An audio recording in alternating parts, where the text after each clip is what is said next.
வணக்கம். நீங்கள் எடுத்து கொண்டிருப்பது சமூகத்தின் இன்றைய பிரதான செய்திகளுடன். செய்திகளுக்காக உங்களுடன் இணைந்து கொள்ளும் நான் இராசரத்னம் மாப்சர். விரிவான செய்திகளுக்குள் செல்லும் முன்னர் முதலில் தலைப்புச் செய்திகள்.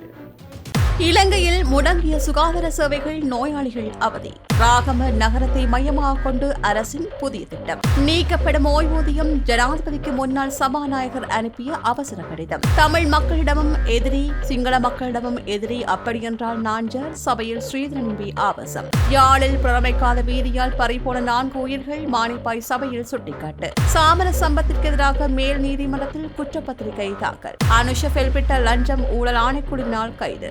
மாகாண சபை தேர்தல் இந்த வருட இறுதிக்குள், இளங்குமரன் எம்பி வெளியிட்ட தகவல். சர்வதேச சந்தையில் புதிய உச்சத்தை எட்டும் தங்கத்தின் விலை, இலங்கையிலும் உயர்வு. நுவரெலியாவில் வரலாறு காணாத துகள் உறைபனி பொழிவு. நில்கில வனம் பாதுகாக்கப்பட்ட வனப்பகுதியாக பிரகடனம், வர்த்தமான் வெளியீடு. அவையமது தலைப்புச் செய்திகள். இனி தொடர்பென விரிவான செய்திகள்.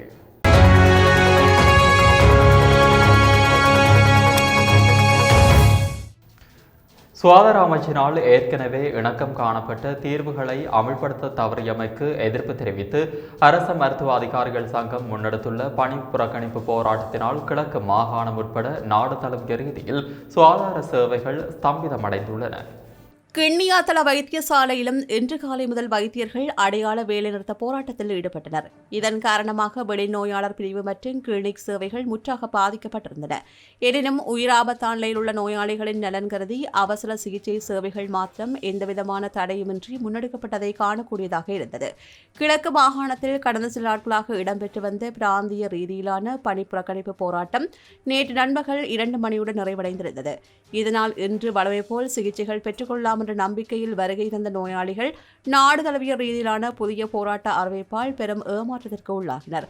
தூர இடங்களிலிருந்து அதிகாலை வேளையிலேயே வருகை தந்த நோயாளிகள் சிகிச்சை அளிக்கப்படாதைக் கண்டு கவலையுடன் வீடு திரும்பினர். நாங்கள் தொடர்ச்சியாக வைத்தியசாலைக்கு வந்து ஏமாற்றத்துடன் திரும்புகின்றோம். ஒருமுறை வந்து செல்ல போக்குவரத்துக்காக மட்டும் 2000 முதல் 3000 ரூபாய் வரை செலவாகின்றது. நாங்கள் ஏழைகள். இந்த நாட்டில் ஏழைகளுக்கு இலவச மருத்துவ வசதி இல்லையா? எமது நிலையை கருத்தில் கொண்டு அரசாங்கம் உடனடியாக நடவடிக்கை எடுக்க வேண்டும் என்று பாதிக்கப்பட்ட நோயாளி ஒருவர் தெரிவித்தார். இதேவேளை தோப்பூர் பிரதேச வைத்தியசாலையின் வைத்தியர்கள் இன்று 48 மணி நேர பணி பகிஷ்கரிப்பில் ஈடுபட்டமையினால் வைத்திய சேவை பெற வருகை தந்த நோயாளர்கள் அவதியுற்றதை அவதானிக்க முடிந்தது. அவசர சிகிச்சை பிரிவு மாத்திரம் இயங்கியது. வைத்தியர்கள் தங்களுக்கு வழங்க வேண்டிய கொடுப்பனவு, மேலதிக நேர கொடுப்பனவு உள்ளிட்ட பல கோரிக்கைகளை முன்வைத்து நாடளாவிய ரீதியில் பணி பகிஷ்கரிப்பில் ஈடுபட்டுள்ளமை குறிப்பிடத்தக்கது.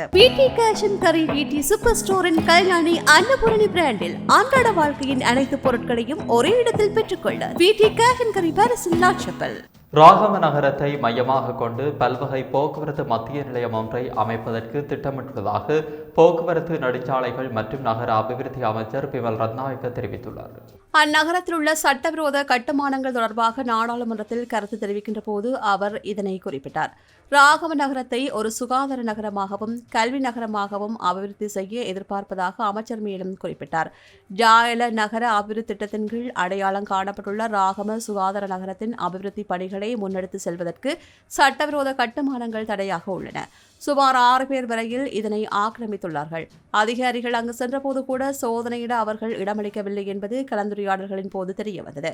பழைய அரசியல் பலத்தை பயன்படுத்தி அவர்கள் செயற்படுவதாக தெரிகின்றது. இது ராகம நகர அபிவிருத்திக்கு தடையாகும். எனவே இந்த ஆக்கிரமிப்புகளை அகற்றி நடவடிக்கை முன்னெடுக்கப்படும்.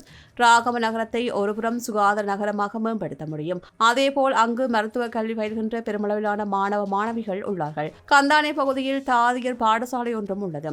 எனவே இது ஒரு கல்வி மையமாக மாறும். ராகம என்பது பல்வகை போக்குவரத்து சேவைகளை கொண்ட ஒரு இடமாகும். அங்கு புயர்தல் நிலையம் உள்ளது. பேருந்து போக்குவரத்து சேவைகள் உள்ளன. எனவே ராகம நகரத்தில் பல்வகை போக்குவரத்து மத்திய நிலையம் ஒன்றை அமைக்கும் திட்டம் எங்களிடம் உள்ளது என்று தெரிவித்துள்ளார். நாடாளுமன்ற உறுப்பினர்களின் ஓய்வூதியத்தை ரத்து செய்வது தொடர்பில் முன்னாள் சபாநாயகர் கரு ஜெயசூரிய ஜனாதிபதி அனுரகுமார திசாநாயக்கவுக்கு கடிதம் ஒன்றை அனுப்பியுள்ளார். முன்னாள் நாடாளுமன்ற உறுப்பினர்கள் சங்கத்தின் சார்பில் அதன் ஆலோசகர் என்ற ரீதியிலேயே அவர் இந்த கடிதத்தை ஜனாதிபதிக்கு அனுப்பியுள்ளார்.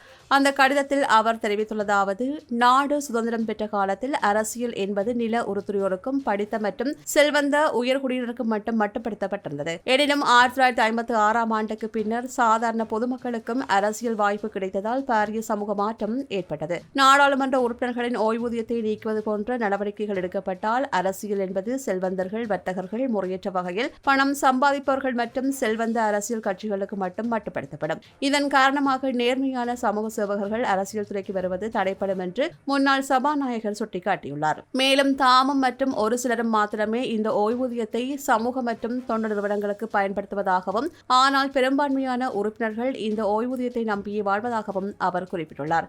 எதிர்காலத்தில் புதிய அரசியலமைப்பை உருவாக்க அரசாங்கம் உத்தேசித்துள்ளதால் அந்த சந்தர்ப்பத்தில் இந்த விடயம் குறித்து கவனம் செலுத்தி தகுந்த நடவடிக்கை எடுக்குமாறு கரு ஜெயசூரிய ஜனாதிபதியிடம் கோரிக்கை விடுத்துள்ளார். சிங்கள மக்களிடம் என்னை ஒரு பிரிவினைவாதியாக காட்ட முனைகிறார்கள். தமிழ் மக்களிடம் இராணுவத்திற்கு ஆதரவானவனாக காட்டுகிறார்கள். தமிழ் மக்களிடமும் எதிரி, சிங்கள மக்களிடமும் எதிரி. அப்படியென்றால் நான் யார்? இவ்வாறு பாராளுமன்ற உறுப்பினர் சிவஞானம் ஸ்ரீதரன் தெரிவித்துள்ளார். அத்துடன் திறந்தபடி சிறைச்சாலையாக யாழ்ப்பாணம் இருக்கின்றது. யாழ்ப்பாணம் முழுவதும் இராணுவ ஆட்சியாக இருந்துள்ளது. அப்போதெல்லாம் இதை பற்றி கதைக்காமல் என்னை அரசியலிருந்து ஓரங்கட்டுவதற்கான சதிகளை மட்டும்தான் கதைக்கின்றார்கள் என்றும் தெரிவித்துள்ளார். பாராளுமன்றில் இன்று இடம்பெற்ற விவாதத்தில் உரையாற்றுகையில் அவர் இதனை தெரிவித்துள்ளார். இது தொடர்பில் அவர் மேலும் தெரிவிக்கையில், கிவிலோயா திட்டம் என்று ஒன்று வந்து கௌரவ பிரதி சபாநாயகர் அவர்களை இன்று தமிழுடைய நிலங்களை பறிக்கிறது. ஏற்கனவே மணலாறாக இருந்த தம்முடைய நிலம், தமிழர்களுடைய நிலம் இன்று மாற்றப்பட்டிருக்கிறது. அந்த அதே இவ்வாறான திட்டங்களுக்கு என் தயாசிரி ஜெயசேகரவோ சஜித் பிரேமதாசாவோ ஏன் குரல் கொடுக்கவில்லை? தைட்டி விகாரை பற்றி ஏன் அவர் பேசவில்லை? அல்லது ஏன் அவர் திருவோணமலையை வைத்த புத்த விகாரை பற்றி பேசவில்லை? ஸ்ரீதரன் தமிழ் மக்களுக்கு செய்து விட்டார், துரோகம் செய்து விட்டார் என்று கட்டுகிற தயாசிரி ஜெயசேகர வடக்கு கிழக்கிலே இன்று 2.5 லட்சம் ராணுவம் குவிக்கப்பட்டிருக்கிறது. தமிழ் மக்களுடைய நிலங்கள் விடுவிக்கப்படவில்லை. இன்றைக்கும் தமிழ் மக்கள் அகதிகளாக இருக்கிறார்கள். இன்றைக்கு ராணுவம் சலூன் நடத்துகிறது, ராணுவம் முன்பள்ளி நடத்துகிறது, ராணுவ ஆட்சிதான் திறந்த வெளி சிறைச்சாலையாக யாழ்ப்பாணம் இருக்கிறது. இது பற்றி ஏன் சஜித் பிரேமதாசாவோ அல்லது ஏன் தயாசிரி ஜெயசேகரோ கதைக்கவில்லை? ஒரு ஸ்ரீதரன் ஏதோ ராணுவத்துக்கு அவர் வாக்களித்து விட்டார் என்று சொல்கிறார்கள். நான் கேட்கிறேன், சிங்கள மக்களிடம் என்னை ஒரு பிரிவினைவாதியாக காட்ட இவர்கள் முனைகிறார்கள். தமிழ் மக்களிடம் இவர் ஏதோ ராணுவத்துக்கு ஆதரவானவர்கள் போல காட்டுகிறார்கள். தயவு செய்து சபாநாயகர் அவர்களே, நான் யாருக்குரிய ஆள்? அப்படி என்றார் நான் சிங்கள மக்களிடம் எதிரி, தமிழ் மக்களிடம் எதிரி. இதுக்கு பின்னால இருக்கிற நிகழ்ச்சி நிரல் என்ன? தயாசிரி ஜெயசேகர சொல்வது என்ன? சாமர சம்பத் சொல்வது என்ன? யாழ்ப்பாணம் உயரப்புலம் வீதி புனரமைக்கப்படாத காரணத்தால் 4 உயிர்கள் பறிபோனதாக மானிப்பாய் பிரதேச சபையின் இன்றைய அமர்வில் சுட்டிக்காட்டப்பட்டது. இதுகுறித்து உறுப்பினர்களான அச்சுதபாயன் மற்றும் எட்வர்ட் மரியவாசனி ஆகியோர் கருத்து தெரிவிக்கையில், உயரப்புலம் வீதியானது நீண்ட காலமாக புனரமைக்காத நிலையில் காணப்படுகின்றது. அந்த வீதியால் நோயாளர் காவண்டிகள் கூட செல்ல முடியாத நிலை காணப்படுகின்றது. குறித்த வீதியால் நோயாளர் காவண்டி வர முடியாததால் இதுவரை 4 உயிர்கள் பலியாகியுள்ளன. இன்னமும் எத்தனை உயிர்கள் பறிபோன பின்னர் அந்த வீதியை புனரமைப்பீர்கள் என்றும், எனவே விரைவாக அந்த வீதியை புனரமைங்கள் என்றும் அவர் தெரிவித்தார். இதுகுறித்து தவிசாளர் ஜெசீதன் கருத்து தெரிவிக்கையில், வீதிகள் புனரமைப்புக்கு வரையறுக்கப்பட்ட நிதி எமக்கு கிடைக்கின்றது. இயன்ற அளவுக்கு நாங்கள் வீதி அபிவிருத்திகளை செய்கின்றோம். பிரச்சனைகளுக்குரிய வீதிகள் தொடர்பான விவரங்களை வழங்குங்கள். விசேட நிதிகள் ஏதாவது கிடைக்கும் பட்சத்தில் அவற்றை நாங்கள் புனரமைப்போம் என்றார். 3 தடவை கேட்டினார். ஒரு கொஞ்சம் தூரம் ஒரு எப்படி ஒரு 50 மீட்டர் தூரம் பெருமாள் ரோட் 100 மீட்டர் இல்லையாவே 40 வயசு 35 வயசு பொம்பளை அஞ்ஞானா செய்த அந்த ரோட்டால எங்களை என்ன செய்யணும்? அந்த கமலத்தோடு வேற இடத்து ரோட்டை நிப்பாட்டுங்க. அந்த ரோடு ஒரு பின்தங்கிய கிராமம் அந்த இடம்.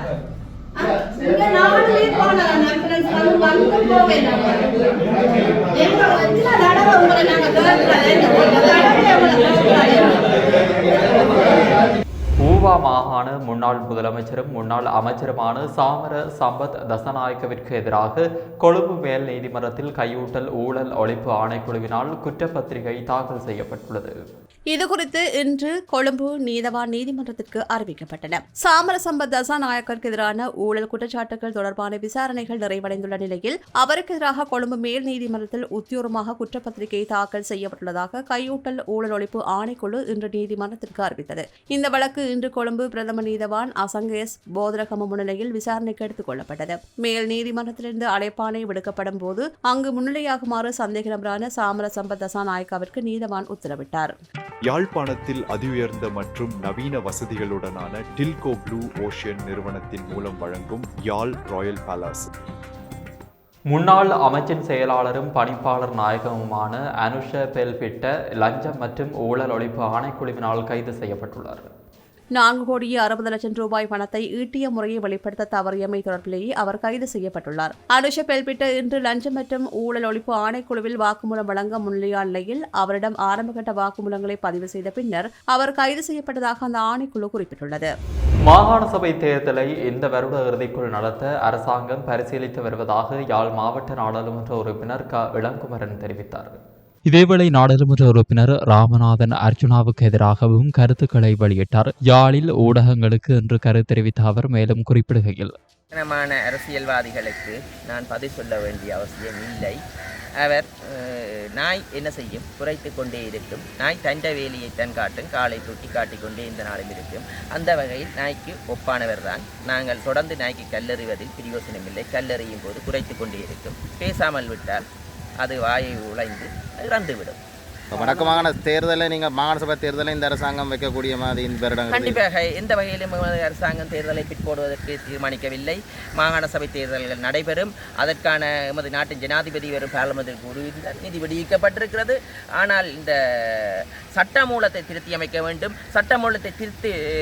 சட்டமூலத்தை மாற்ற வேண்டும் என்றுதான் தமிழ் கட்சிகள் முன்னைய காலத்தில் அதுக்காக பார்லிமெண்டில் கொண்டு வந்தது பிரேரணைகளை.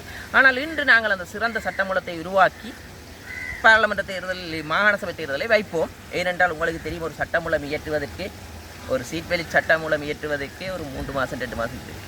அவ்வாறான இந்த சட்டமூலத்தை இயற்றும் போது அனைத்து மக்களின் கருத்துக்களையும் கேட்டு துரிதமாக நிறைவேற்றி மாகாண சபை தேர்தல்களை வைத்தே தீருவோம் தேசிய மக்கள் சக்தி. அதில் ஆணித்தனமாக இருக்கு. இந்த வருடத்தில் நடக்குமா? இந்த வருடத்திற்கு இறுதிக்குள் நடக்கக்கூடும் என்று நாங்கள் நினைக்கின்றோம்.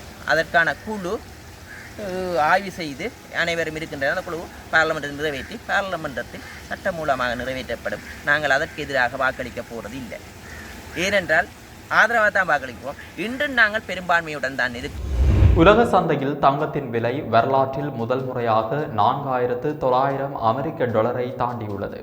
தங்கத்தின் விலை ஒரு அவுன்ஸ் 4,955.74 அமெரிக்க டாலராக பதிவாகியுள்ளதாக வெளிநாட்டு ஊடகங்கள் செய்தி வெளியிட்டுள்ளன. இது இதுவரை பதிவான அதிகூடிய தங்க விலையாக கருதப்படுகிறது. இதற்கிடையில் முன்னணி முதலீட்டு வங்கியான கோல்ட்மேன் சாக்ஸ் இந்த ஆண்டு இறுதிக்குள் தங்கத்தின் விலை ஒரு அவுன்ஸ் 5,400 அமெரிக்க டாலர் வரை உயரக்கூடும் என்று கணித்துள்ளது. உலகளாவிய அரசியல் பதற்றங்கள், அமெரிக்க டாலரின் மதிப்பு வீழ்ச்சி மற்றும் அமெரிக்க பெடரல் ரிசர்வ் வட்டி விகிதங்களை குறைக்கும் என்ற எதிர்பார்ப்பு ஆகியவையே இந்த உயர்வுக்கு முக்கிய காரணங்களாகும். அதேபோல் வெள்ளி மற்றும் பிளாட்டினம் விலைகளும் புதிய உச்சத்தை எட்டியுள்ளன. அந்த வகையில் அகில இலங்கை நகையக வியாபாரிகள் சங்கத்தின் தரவுகளின்படி இன்று தங்கத்தின் விலை அதிகரித்துள்ளது. இன்று காலை நிலவரப்படி 24 கரட் தங்கம் பவுன் ஒன்று 3,90,000 ரூபாவாக விற்பனை செய்யப்படுகிறது. 22 கரட் தங்கம் பவுன் ஒன்று 3,60,700 ரூபாவாக விற்பனை செய்யப்படுகிறது. இதன்படி 24 கரட் தங்கத்தின் ஒரு கிராமின் விலை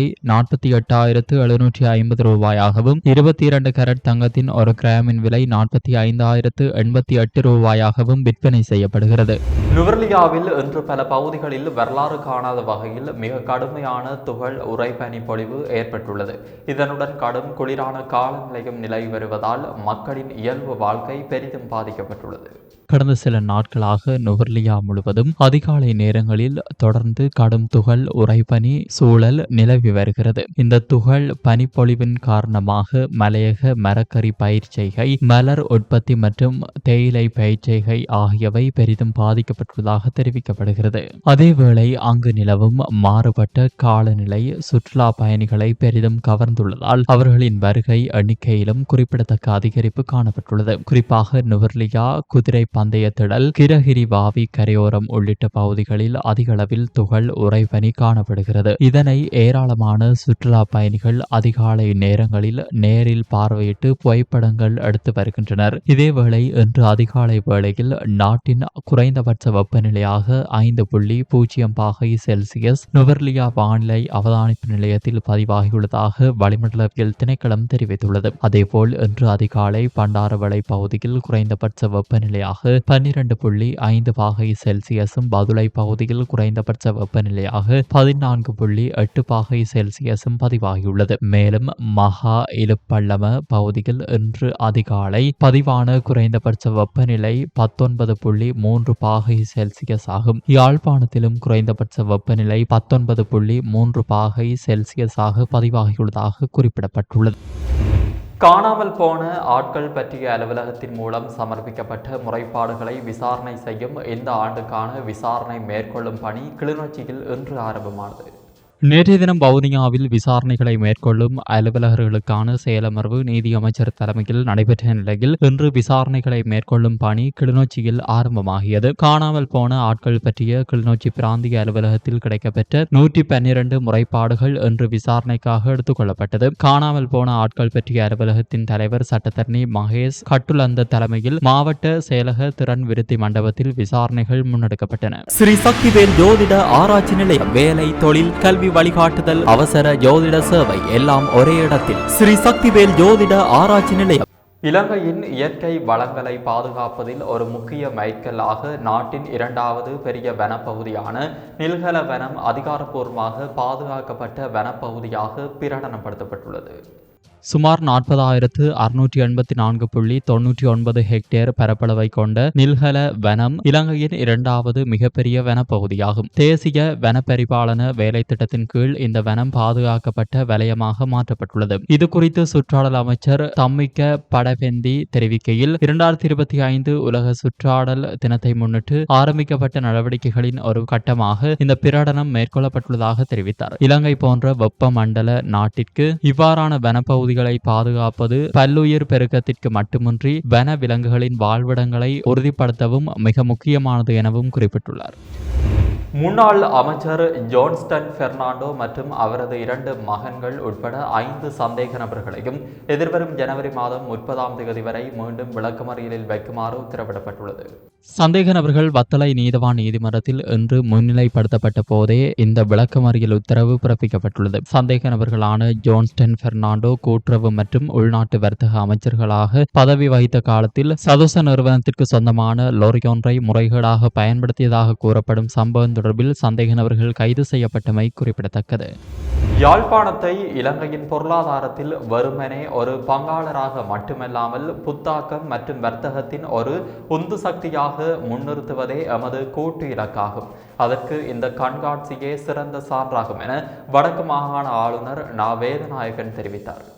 வடக்கு மாகாணத்தின் வர்த்தக பெருவிழாவான யாழ்ப்பாண சர்வதேச வர்த்தக கண்காட்சி 2026 16வது ஆண்டாக இம்முறை மிக சிறப்பாக ஏற்பாடு செய்யப்பட்டுள்ளது. இதன் தொடக்க விழா நிகழ்வுகள் இன்று வெள்ளிக்கிழமை காலை யாழ்ப்பாணம் தனியார் ஹோட்டலில் நடைபெற்றது. இந்த நிகழ்வில் பிரதம விருந்தினர்களாக கலந்து கொண்டு உரையாற்றும் போதே ஆளுநர் மேற்கண்டவாறு தெரிவித்தார். தொடர்ந்து அவர் உரையாற்றுகையில் வர்த்தக கண்காட்சிகள் என்பவை வெறும் பொருட்காட்சிகள் மட்டுமல்ல, அவை பொருளாதார வளர்ச்சியின் இயந்திரங்களாகும். புதிய கூட்டு பங்காண்மைகளுக்கான கதவுகளை திறப்பதன் மூலம் இவை முதலீடுகளை தூண்டுகின்றன. சிறு மற்றும் நடுத்தர தொழில் முயற்சிகளுக்கு அங்கீகாரத்தையும் தன்னம்பிக்கையையும் வழங்கி வலுவூட்டுகின்றன. விவசாயம், கடற்தொழில், கைவினைப் பொருட்கள் அல்லது தொழில்நுட்பம் என யாழ்ப்பாணத்தின் தனித்துவமான தயாரிப்புகள் உலகளாவிய பார்வையாளர்களை சென்றடைவதை உறுதி செய்து பிராந்திய அபிவிருத்தியை இக்கண்காட்சி பலப்படுத்துகிறது. எதிர்காலத்தை நோக்கிய எமது பயணத்தில் எமது கைத்தொழில்கள் உலக சந்தையில் போட்டியிடக்கூடிய வகையில் அமைவதற்கு டிஜிட்டல் மாற்றத்தை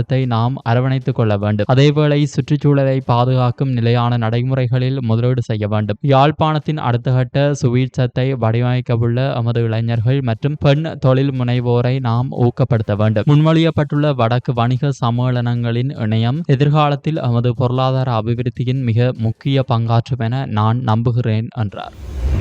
திருகோணமலை கோமரங்கடவல அடம்பரம் பகுதியில் பாடசாலை செல்லும் மாணவர்களுக்கு கசிப்பு அருந்த கொடுத்ததாக ஓய்வு பெற்ற இராணுவ சிப்பாய் நேற்றைய தினம் கைது செய்யப்பட்டுள்ளார். ஓய்வு பெற்ற ராணுவ வீரர் ஒருவர் குறித்த சிறுவர்களை அழைத்து சென்று கசிப்பு அருந்த கொடுத்ததாக பாதிக்கப்பட்ட மாணவர்களின் பெற்றோர்கள் கோமரங்கடவல போலீஸ் நிலையத்திற்கு தெரியப்படுத்தியுள்ளனர். இந்த நிலையில் குறித்த மாணவர்களை கோமரங்கடவல பிரதேச வைத்தியசாலையில் சிகிச்சைக்காக அனுமதிக்கப்பட்ட நிலையில் மேலதிக சட்ட வைத்தியரின் பரிசோதனைக்காக திருகோணமலை பொது வைத்தியசாலைக்கு அழைத்து சென்றனர். 8ஆம் தரத்தில் கல்வி பயின்று வரும் மாணவர்களுக்கு கசிப்பு அருந்த கொடுத்த சம்பவம் தொடர்பில் விசாரணைகளை முன்னெடுத்து வந்த நிலையில் குறித்த மாணவர்களிடம் பெறப்பட்ட வாக்குமூலத்தின் அடிப்படையில் முன்னாள் ராணுவ சிப்பாய் ஒருவரை கைது செய்துள்ளதாக கோமரங்கடவெல போலீசார் தெரிவித்தனர். கைது செய்யப்பட்ட சந்தேக நபரை திருகோணமலை நீதிமன்றத்தில் ஆஜர்படுத்த நடவடிக்கை எடுத்துள்ளதாக கோமரங்கடவெல போலீசார் தெரிவித்தனர்.